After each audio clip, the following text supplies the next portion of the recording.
I think I was conveniently naive about the way that people hurt deeply when they go through the loss of someone they love. But that all changed when I gave birth to my daughter Hope. When Hope was born, it was immediately obvious she had club feet. And the OBGYN, when he delivered her, said, well, don't worry about that. We can put casts on her feet. But that night, when my pediatrician came in, he had made a list of what he called a number of little things that weren't quite right with Hope. She had a real large soft spot and a flat chin and extra skin on her neck and a little dot on her ear. She was very lethargic. She didn't move much. She wasn't holding her temperature. And he explained that a lot of times, a lot of these little things add up to something more significant. And so he wanted to have a geneticist from Vanderbilt Hospital come over and examine her. So that next day, that geneticist came, and he came to our hospital room that night. And he told us that he suspected Hope had a rare metabolic disorder called Zellweger syndrome. And we had never heard of that. You probably haven't either. It's meant that Hope was missing a tiny subcellular enzyme that you and I have in every cell of our bodies called peroxisomes. And those peroxisomes are kind of like the cell's trash man. They rid our cells of long-chain fatty acids. And he told us that because Hope was missing these peroxisomes, that basically there was nobody to take out the trash. And because of that, these long-chain fatty acids would build up in all of our systems and become toxic. And he told us that, in fact, a lot of damage had already been done to all of her major organs, especially her liver and her kidneys and her brain. And he told us that there was no treatment and no cure, and that most children with this syndrome live less than 6 months. And he handed us a couple of pieces of paper Xeroxed out of a medical textbook that told us everything that was likely wrong in Hope's body and everything that would go wrong and what would bring about her death. And honestly, I couldn't look at that piece of paper for about 5 days. It was just too much reality for me to take in. But in a sense, that day, that night, everything about my life changed. And that's when I began to learn grief, really at the very beginning of her life. I remember a week later taking Hope home. You know, Hope couldn't see or hear, and she couldn't suck or swallow, and so we stayed there for a while learning how to feed her with a tube. And we took her home, and the reality was I knew that we weren't taking her home to grow old with us, but that we were taking her home to die. You know, we always know everybody's going to die, and yet this was so much more immediate. And the reality began to set in on me that very soon, either I was going to find Hope dead, or she would die in my arms. And it scared me. When I think back about those days, I think about some of the fears. I think about the disappointment. Because I know for me, a lot of people say, were you angry? I wasn't angry. I just felt so disappointed. I had so looked forward to having a daughter who would grow old with me and be my friend in old age. And so I just began to let go of those dreams pretty quickly. Hope was with us for 199 days. And those days were filled certainly with sorrow, but the truth is there was so much joy in her life. Sweet little sister you got there. Yeah. There was a richness that came into our lives. You know, a life is not valued based on what a person can contribute or accomplish or the length or the quality of that life. Life made in the image of God is valuable. And Hope's life was valuable and meaningful and rich. But then finally came that night when we did wake up in the middle of the night and discovered that she was gone. Now, I'm one of those people, I'm a planner.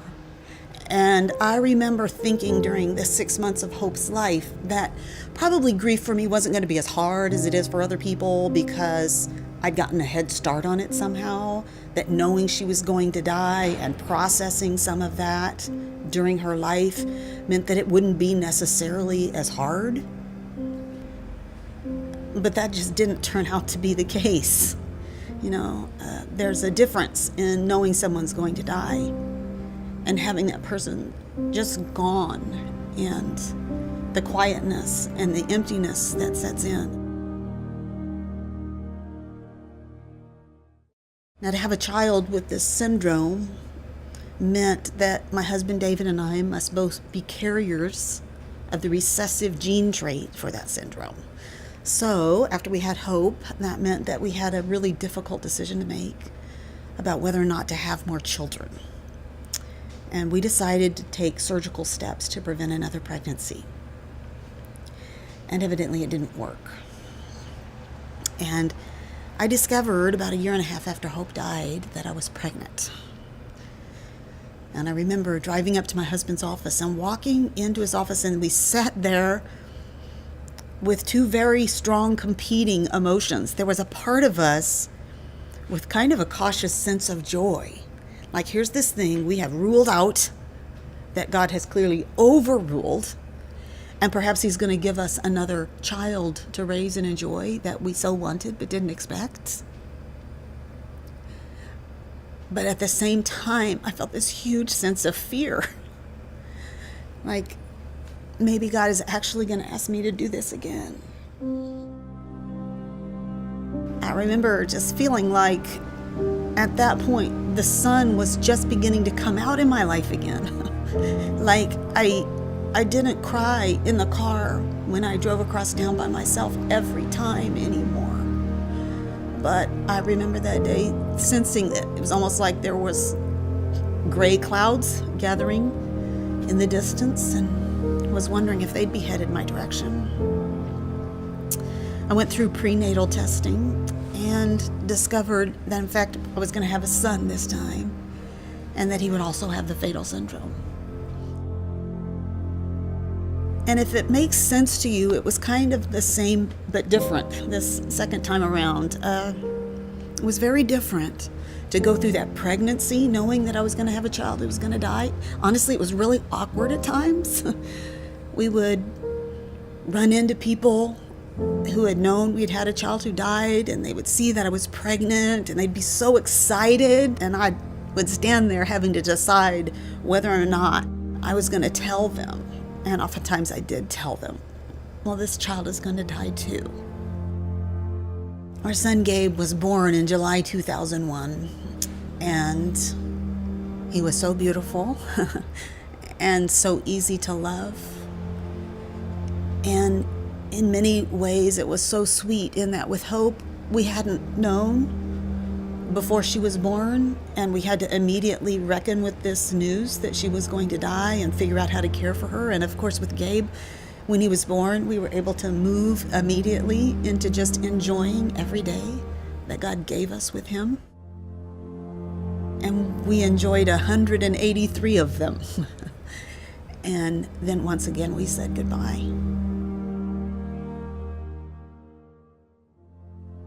Gabe and Hope are buried in the same little grave plot outside of Nashville.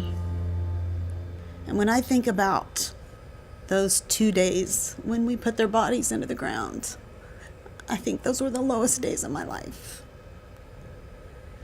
But the other vivid memory I have of those days is looking up and seeing friends there with me. You know, if you ever wonder if it matters to go to the funeral or to show up, we think, oh, there'll be such a crowd and they won't know that I was there or I wasn't there. And I just want to tell you, it matters. I remember.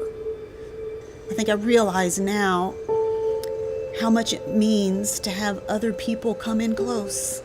You know, I had no idea before our experiences with Hope and Gabe, how much it means for people to reach out with the smallest kindness in the midst of devastating sorrow. I'm not a great note writer.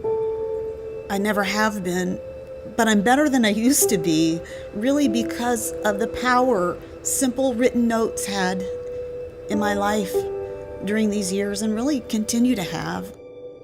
It didn't matter if the card was perfect or what the stationery looked like. It just mattered what was written on the page. That someone took the time to find my address and a stamp and write me a letter and let me know that they cared about us and that they had loved Hope and Gabe and that they were sad with us. This year, Hope would be 18. She would graduate from high school this year. And honestly, as I think about that, gives me a deep gulp. So it's a very sweet thing to me that on birthdays and death days and so many other days, I have people who send me a little email or drop me a little note or let me know in one way or another. They say, I remember. And I'm so grateful for it.